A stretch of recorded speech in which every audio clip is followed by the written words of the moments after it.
দেখ, আমরা লাস্ট আগের ক্লাসে যেটা করেছিলাম সেটা হচ্ছে নিউক্লিয়াসের গঠন, নিউক্লিয়াসের আকৃতি। নিউক্লিয়াসের স্ফেরিক্যাল মানে গোলীয় আকৃতি, স্ফেরিক্যাল মডেল থেকে ডেনসিটি অফ দ্য নিউক্লিয়াস আমরা ফাইন্ড আউট করেছিলাম। ডেনসিটি অফ দ্য নিউক্লিয়াসটা মোটামুটি এরকম ধরনের ছিল, 2.39 into 10 to the power 70 kg per metre cube, এরকম ধরনের ছিল নিউক্লিয়াসের ডেনসিটি। তো এটা এত হাই ডেনসিটি দেখতে পাওয়া যাচ্ছে। কত হাই ডেনসিটি, এটাকে তুই কম্পেয়ার করার জন্য যদি আমি ওয়াটারের ডেনসিটি ধরি এসআই ইউনিটে, ওয়াটারের ডেনসিটি হয় 10 to the power 3 kg per metre, তাহলে এখানে দেখা যাচ্ছে যে ওয়াটারের ডেনসিটি থেকে একটা নিউক্লিয়াসের density of the order of 10 to the power 14 Times বেশি। 2.39টা তো আছেই, সেটা ছাড়াও শুধুমাত্র অর্ডারটাই 10 টু দি পাওয়ার 14 টাইমস, মানে জলের ঘনত্বের তুলনায় নিউক্লিয়াসের ঘনত্ব 10 টু দি পাওয়ার 14 টাইমস বেশি। ঠিক আছে, তো আচ্ছা দেখ, এটা হচ্ছে নিউক্লিয়াসের ঘনত্ব। তাহলে নিউক্লিয়াসের ঘনত্বটা 10 টু দি পাওয়ার 14 টাইমস, মানে কি নিউক্লিয়াসের ঘনত্বটা অনেক বেশি দেখা যাচ্ছে। তো যে কোনো একটা বস্তুর ঘনত্ব, অ্যাকচুয়ালি ঘনত্ব বলতে কি বোঝায়, ঘনত্বের সিগনিফিকেন্স কি জানিস? ঘনত্ব হচ্ছে ডেনসিটি। তো ডেনসিটি যদি খুব বেশি হয়, ডেনসিটি বেশি হওয়ার মানে কি বলতো? ডেনসিটি বেশি হওয়ার মানে হচ্ছে অ্যাট্রাকশনাল ফোর্স, মানে মলিকুলার অ্যাট্রাকশনাল ফোর্স বলতে পারি, বা atomic attractional force, molecular or atomic, এই অ্যাট্রাকশনাল ফোর্সটা খুব বেশি। ঘনত্ব বেশি হওয়া মানে কি, একটু কম জায়গার মধ্যে অনেক বেশি মলিকুল আছে, অনেক বেশি অ্যাটমস আছে, তার মানে কি ওদের মধ্যে অ্যাট্রাকশনাল ফোর্সটাও অনেক বেশি। তাহলে এখানে ডেনসিটি, যেখানে নিউক্লিয়াসের density 10 to the power 4 Times, তাহলে 10 টু দি পাওয়ার 14 টাইমস ওয়াটারের ডেনসিটির তুলনায়, তাহলে এই নিউক্লিয়াসের মধ্যে যে নিউট্রন আর যে প্রোটনগুলো আছে, যে নিউট্রন প্রোটনসগুলো যেগুলো আছে, যে নিউট্রন প্রোটনগুলো আছে, সেই নিউট্রন প্রোটনগুলোর মধ্যে আকর্ষণ বল, সেই নিউট্রন প্রোটনগুলোর মধ্যে আকর্ষণ বল অনেক বেশি উচ্চ আকর্ষণ বল কাজ করছে।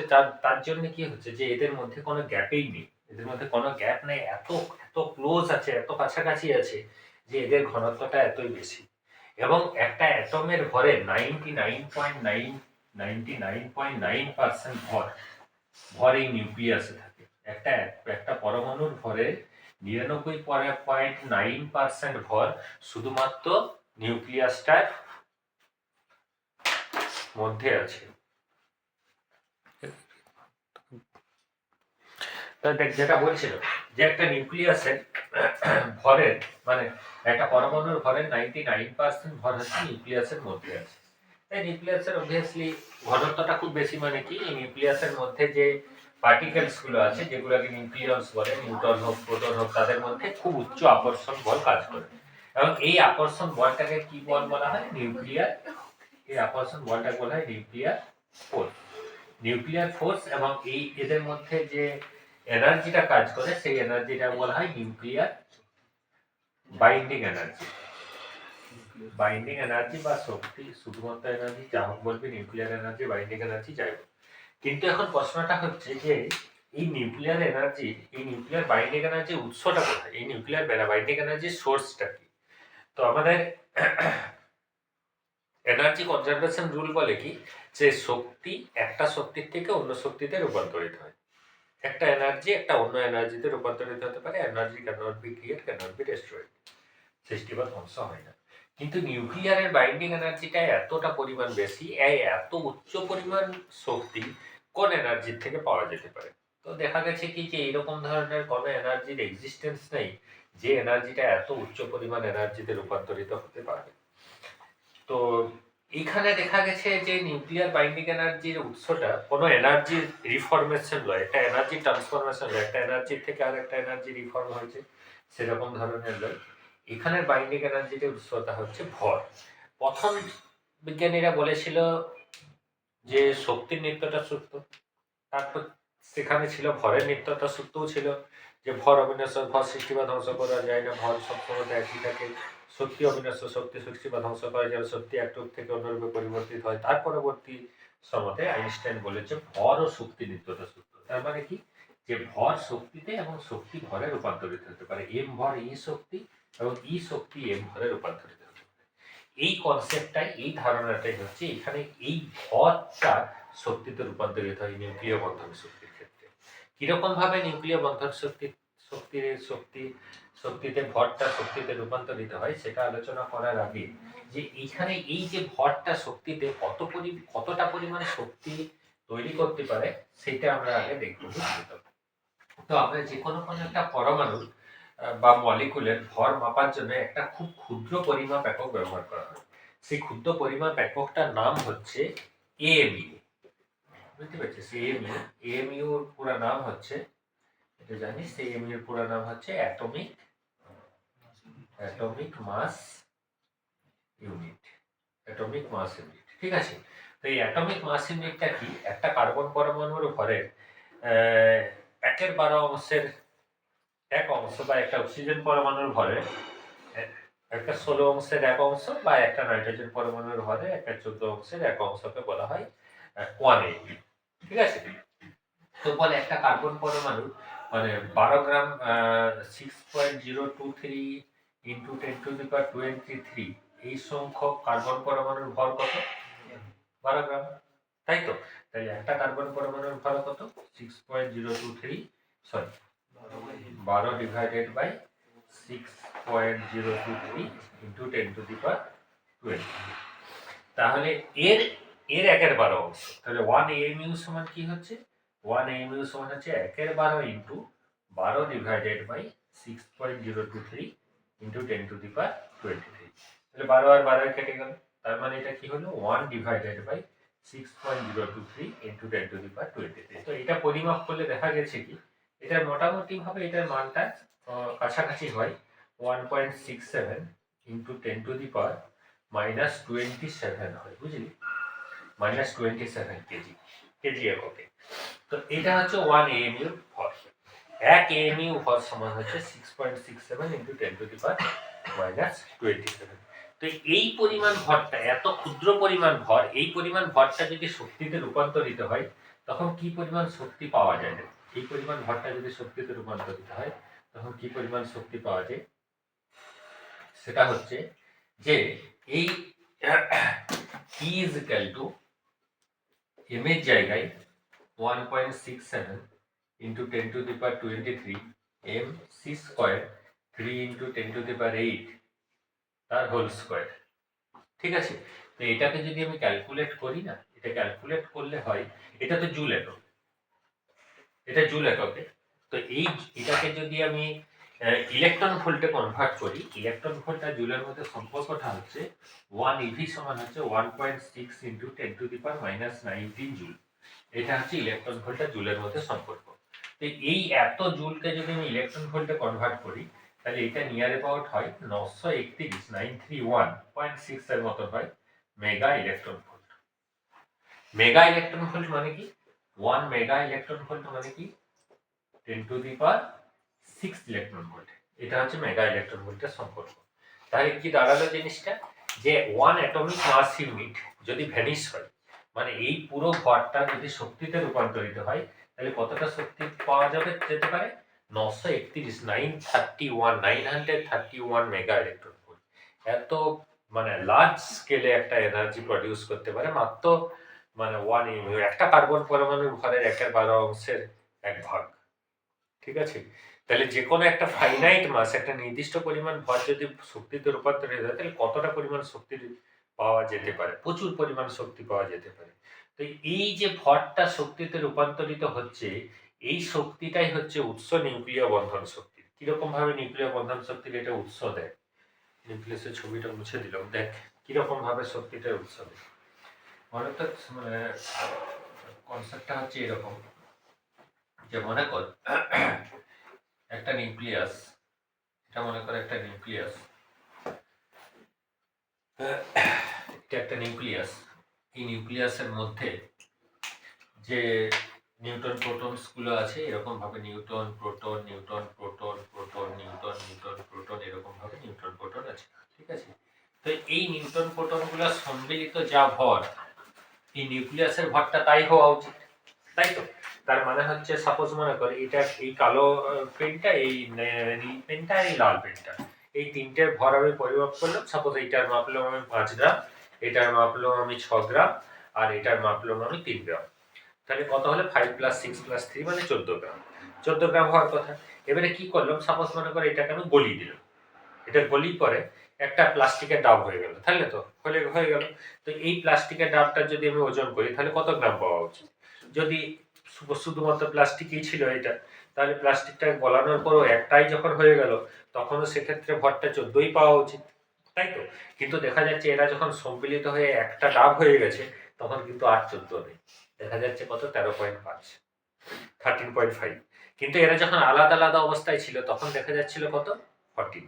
কিন্তু এরা যখন সম্মিলিত অবস্থায় একটা হয়ে গেছে তখন দেখা যাচ্ছে কত 13, আলাদা আলাদা যখন ছিল তখন দেখা যাচ্ছিল 14, যখন একসাথে হয়ে যাচ্ছে তখন দেখা যাচ্ছে কত 13.5। 0.5 গ্রাম কি হলো? 0.5 গ্রাম তো ভ্যানিশ হতে পারে না। তো 0.5 গ্রাম কি হয়েছে এখানে? 0.5 গ্রাম এই ভরটা শক্তিতে রূপান্তরিত হয়ে গেছে। নিউক্লিয়াসের ক্ষেত্রে সেম জিনিস হয়, কিরকম ভাবে দেখ। নিউক্লিয়াসের ক্ষেত্রে এইগুলো নোটসে সব লেখানো আছে, ওখান থেকে লিখে নিবি, এগুলো আমি আর লেখাচ্ছি নি।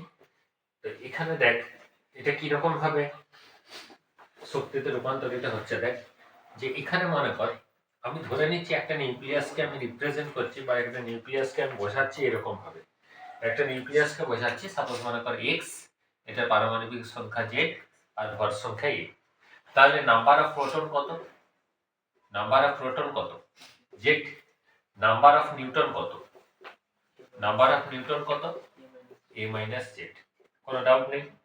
এক একটা প্রোটনের ভর কত? আমি ধরে নিচ্ছি এমপি। এক একটা নিউটনের ভর কত? আমি ধরে নিচ্ছি এম এর নির্দিষ্ট পরিমাণ ভর। তো তাহলে এদের এককভাবে প্রোটনগুলোর ভর আর নিউটনগুলোর ভর কত হবে?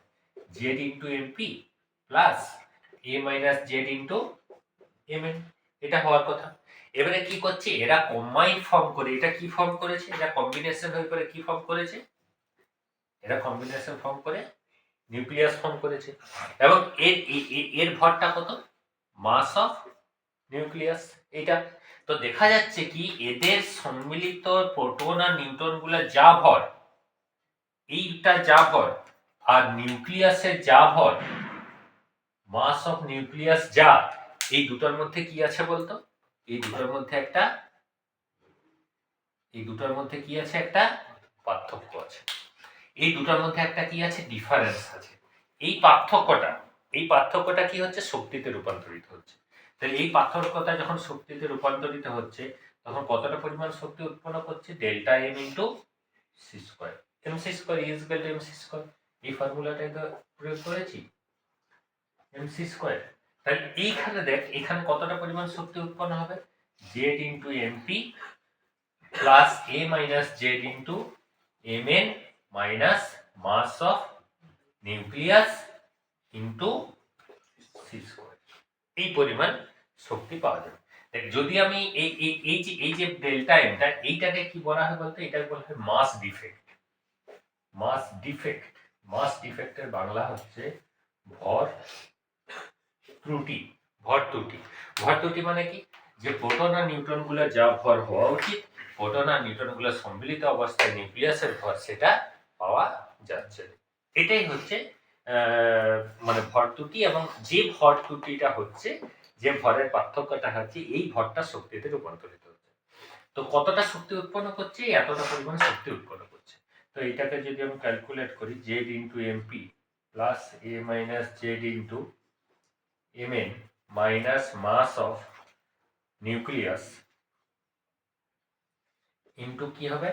931 মেগা ইলেকট্রন ভোল্ট। যদি আমি অ্যাটমিক মাস ইউনিটে, এটা যদি আমি AMU একক পরিমাপ করি, এটাকে যদি আমি দেখ 1 AMU মাস সমান কত? 1 AMU মাস 931 মেগা ইলেকট্রন ভোল্ট শক্তি উৎপন্ন করে। তাহলে এখানে সামথিং মনে করে এটা x AMU বেরোলো। তাহলে x AMU কতটা শক্তি উৎপন্ন করবে? এটা ইনটু 931 মেগা ইলেকট্রন ভোল্ট। তাহলে এই শক্তিটাই হচ্ছে নিউক্লিয়াসের বন্ধন শক্তি, নিউক্লিয়ার বাইন্ডিং এনার্জি। ঠিক আছে, এগুলো সব নোটসে লেখানো আছে, এগুলো এখন থেকে লিখবি। কিন্তু এখানে এই জায়গাটাতে মেন ইম্পর্টেন্ট পার্ট যেটা, যে একটা নিউক্লিয়াসের বন্ধন শক্তি যত বেশি, একটা নিউক্লিয়াসের বন্ধন শক্তি যত বেশি, তত কি মনে হবে যে ওই নিউক্লিয়াসের মধ্যে এই নিউক্লিয়স গুলো তত বেশি অ্যাট্রাকশন ফোর্সে আবদ্ধ আছে, তাহলে ওই নিউক্লিয়াসের স্টেবিলিটিটাও তত বেশি। স্টেবিলিটি মানে কি? স্থায়িত্ব। ভালো করে বুঝ, স্টেবিলিটি একটা নিউক্লিয়াসের স্টেবিলিটি, একটা নিউক্লিয়াসের স্থায়িত্ব, একটা নিউক্লিয়াস কত স্থায়ী, এটা কার উপর নির্ভর করবে? স্টেবিলিটির উপরে। মানে স্টেবিলিটি কার উপরে নির্ভর করা উচিত? নিউক্লিয়াসগুলো কত শক্তভাবে বাঁধা আছে, মানে নিউক্লিয় বন্ধন শক্তির উপরে। কিন্তু এটা পুরোপুরি সত্যি কথা নয়। কেন সত্যি কথা নয়? তুই একটু ভাব, একটা প্র্যাকটিক্যাল এক্সাম্পল করতে একটা কথা ভাব। একটা ঘরের মনে কর, একটা ঘরে বাবা মায়ের চারটে ছেলের 4টে বউ, 4টে বউয়ের মনে কর আবার 2-3টে করে বাচ্চা, টোটাল মনে কর 20 জন ফ্যামিলি মেম্বার। সাপোজ আমি ধরে নিচ্ছি, মেবি 20টা ফ্যামিলি মেম্বার। এবারে ওদের মধ্যে কি আছে, কোনো কারণে মনে কর একটু আধটু মনোমালিন্য আছে। একটু আধটু মনোমালিন্য থাকলে, ওই 20 জনের ফ্যামিলি মেম্বারের মধ্যে যদি একটু আধটু মনোমালিন্য থাকে, তখন কি হবে বলতে? ওরা সেপারেট হয়ে যাবে, ভিন্ন হয়ে যাবে, যেটা চান্স বেশি। এখন নিউক্লিয়ার ফ্যামিলি তার জন্য বলে, নিউক্লিয়ার ফ্যামিলি হয়ে যাচ্ছে, আলাদা ভাগ হয়ে যায়। কিন্তু যদি মনে কর, সাপোজ মনে কর একটা বাবা মা, মানে দুজন বাবা মা, তার একটি ছেলে, তার একটা ওয়াইফ, মনে কর 2টো বাচ্চা। এরপরে ওই ছেলেটার সাথে বাবা মায়ের মেবি একটু আধটু কিন্তু বেশি মনোমালিন্য, হয়তো মাইন্ডসেট সেরকম নেই। মাইন্ডসেট সেরকম যদি নাও থাকে, তাও ওদের সেপারেশন হওয়ার প্রবণতা বা সেপারেশন হওয়ার সম্ভাবনাটা কম্পারেটিভলি বেশি না কম? কম হবে, কম্পারেটিভলি কম হবে সম্ভাবনাটা। তার কারণ কি? তাদের ফ্যামিলির নাম্বারসটা হচ্ছে কম। তাহলে কি হচ্ছে, অ্যাকচুয়ালি বাইন্ডিং এনার্জি স্ট্রং যদি হয়, তাহলেই যে স্টেবল হবে তার কোনো সিওরিটি নাই। ওই বাইন্ডিং এনার্জিটা কতগুলো নিউক্লিয়নসকে বেঁধে রাখতে ব্যবহৃত হয়েছে তার উপর ডিপেন্ড করবে। সাপোজ মনে কর কোন একটা নিউক্লিয়াসে, মনে কর ধরে নিচ্ছি ভর সংখ্যা হচ্ছে 200, মানে Newton number plus proton number হচ্ছে 200, এবং এর বাইন্ডিং এনার্জি আমি ধরে নিলাম মনে কর 300 mega electron volt. Suppose numerically, একটা অন্য কিছু যা হোক কিছু হতে পারে। আরেকটা কোনো একটা মনে করো আমি ধরছি, কোনো একটা নিউক্লিয়াসের ভর সংখ্যা হচ্ছে 4, এবং এর বাইন্ডিং এনার্জি হচ্ছে 30 মেগা ইলেকট্রন ভোল্ট। তাহলে তোর দেখে কি মনে হবে যে এখানে 300 মেগা ইলেকট্রন ভোল্ট অনেক বেশি দেন 10 টাইমস বেশি, তাহলে এর স্টেবিলিটিটা বেশি। কিন্তু এটা কিন্তু ভুল। কারণ কি? 300 মেগা ইলেকট্রন ভোল্ট এই এনার্জিটা কতগুলো নিউক্লিয়নসকে বাঁধতে কাজে লাগিয়েছে? 200 জনকে বেঁধে রাখতে কাজে লাগিয়েছে। তাহলে এক একজনা বাধা হচ্ছে কত? 300 ডিভাইডেড বাই 200, মানে 1.5। এক একটার মধ্যে কাজ করছে কত? 1.5। আর এখানে এক একটার মধ্যে কাজ করছে কত? 30 ডিভাইডেড বাই 4, মানে 7.5। তাহলে অনেক বেশি। তাহলে এই নিউক্লিয়াসটা স্টেবল বেশি দেন এইটা। তাহলে নিউক্লিয়ার মোট বন্ধন শক্তিটার উপর নির্ভর করছে কি? নিউক্লিয়াসের স্থায়িত্বটা নির্ভর করছে কিসের উপরে বলতো? বাইন্ডিং এনার্জি পার নিউক্লিয়স কতটা, প্রতি নিউক্লিয়নে কতটা বন্ধন শক্তি কাজ করছে তার উপরে। তো এইটা যেটা আমি ক্যালকুলেট করেছি, এটা তো নিউক্লিয়াসের মোট বন্ধন শক্তি। এবারে আমি যেটা বলবো সেটা হচ্ছে নিউক্লিয় বন্ধন শক্তি প্রতি একক ভর সংখ্যায় কতটা। তাহলে প্রতি একক ভর সংখ্যায় নিউক্লিয় বন্ধন শক্তি, প্রতি একক ভর সংখ্যায় নিউক্লিয় বন্ধন শক্তি যদি আমি ক্যালকুলেট করি, তাহলে ওটা কি দাঁড়াবে বল? ওটাকে আমি এর সাধারণত স্মল এফ দিয়ে বোঝানো হয়, স্মল এফ বি লিখছি। এটা কি? Total binding energy divided by কি? এ মানে কি? মাস নাম্বার বা নিউক্লিয়াস সংখ্যা। এটা কত হবে? Z into MP plus A minus Z into MN into, যদি আমি 931 মেগা ইলেকট্রন ভোল্ট বসিয়ে দিই, তাহলে এরকম ডিভাইডেড বাই এ হয়ে যাবে, তাই তো? এইটা হচ্ছে নিউক্লিয় বন্ধন শক্তি প্রতি নিউক্লিয় বন্ধন শক্তি প্রতি ভর সংখ্যায়। ঠিক আছে, প্রতি ভর সংখ্যা। এই ঘরটা ছোট ঘরটাই বসুক, নিউক্লিয় বন্ধন শক্তি প্রতি ভর সংখ্যায়। ঠিক আছে, বুঝতে পেরেছিস তো? প্রতি ভর সংখ্যাতে নিউক্লিয় বন্ধন শক্তির পরিমাণ। ক্লিয়ার? এটা হচ্ছে এইটার উপর নির্ভর করবে নিউক্লিয়াসের স্টেবিলিটি। ক্লিয়ার? এবারে কি যে পিরিয়ডিক টেবিলে যে এলিমেন্টসগুলো এখনো পর্যন্ত ইনভেনশন হয়েছে, পিরিয়ডিক টেবিলে যে এলিমেন্টসগুলো আছে, যত সমস্ত এলিমেন্টস এখনো পর্যন্ত আবিষ্কার হয়েছে, প্রত্যেকটা নিউক্লিয় প্রতি বন্ধন শক্তি ক্যালকুলেট করে একটা নিউক্লিয় বন্ধন শক্তি প্রতি মানে নিউক্লিয় বন্ধন শক্তি প্রতি ভর সংখ্যায় আর ভর শক্তির একটা লেখচিত্র অঙ্কন করা হয়, এবং ওই লেখচিত্রটা থেকে নিউক্লিয় বিক্রিয়া বলতে নিউক্লিয় বিভাজন, নিউক্লিয় সংযোজন ব্যাখ্যা করা হয়। তো এটা আমি পরের ক্লাসে করব, আজকে সময় নেই, একটু কম আছে, তো এটা পর্যন্ত করে রাখি, এটা যতটা নোটস আছে এটা পর্যন্ত করে রাখি, এটা আমি পরের দিনে করবো, কালকে যদি সময় হয় কালকে করবো।